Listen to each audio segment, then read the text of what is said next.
ته نرشه کنه په داسې کس چاپه ووایه چې د هغه مشوره در سره نه وي چې ستا د مخ نه جنګېدلې جیب جوړوي او که نه خپلو ښځو ته قسمونه ورکوي چې زما ښځه نه یې که تعویزګر ته لوړې مو یو ځل تعویزګر ته کال وکړو ما ویل چې یو تعویز راته وکړې کاروبار نشته پیسې نشته چې بنګلې واخلم مال وګټم وي صحیح ده که نه تعویز به درته وکړو مال څو روپۍ اخلي د یو تعویز وي 7000 روپۍ به درنه واخلم ما ویل کله چې زه تعویز وکړم د هغه نه بعد به څه صورت حالي زما د کاروبار او د پیسو ګټلو وي ډېرې پیسې به وګټې یو څو ځان نه قیسې هم راته وکړې زما د یقین زیاتولو دپاره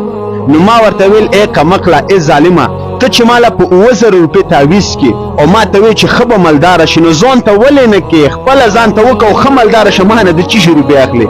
کس غوسه شو کنځلې شروع کړې ای ورونو دغه تعویزونه ټوله دوکه ده که په تعویز باندې پیسې ګټلې شوی دغه تعویزګر به نن په دنیا کې د ټولو نه مالداره خلک وي که په تعویز باندې د ټي وي او د کینسر بیماریانو علاجونه کېدې نن به اسپتالونه نه وي په دنیا کې که په تعویز باندې رشتې کېدې زنانه کېدلې نکاحونه کېدلې نو دغه تعویزګرو به ځان ته د وزیر اعظم او د صدر لوریانې کړې وې خو دا ټولې دوکې دي مونږ یې دوکه کړي یو سړی غریب خو کاروبار پسې وځي یا مسافر شي چې ته بهر وطن ته لوړ شي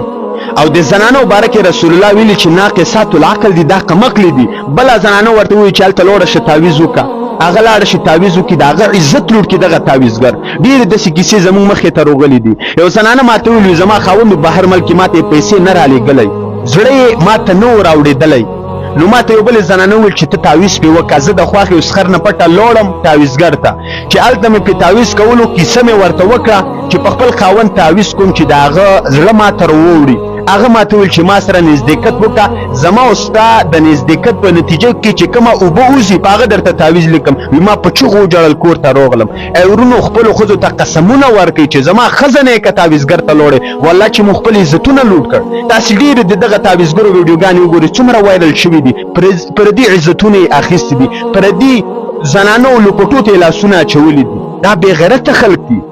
دیو ته ورتګ کول د دوی سره کېناستل د دغه تعویزګرو د خبرو تصدیق کول چې ته رښتیا وې رسول الله فرمایي مونځ دې نه کېږي 40 ورځې او دغه د اچانک چاپو والا دغه د مایکونو والا دا ما او تا ته په ګوړه کې زار راکوي په خوله اوازونه کوي چې موږ د پښتو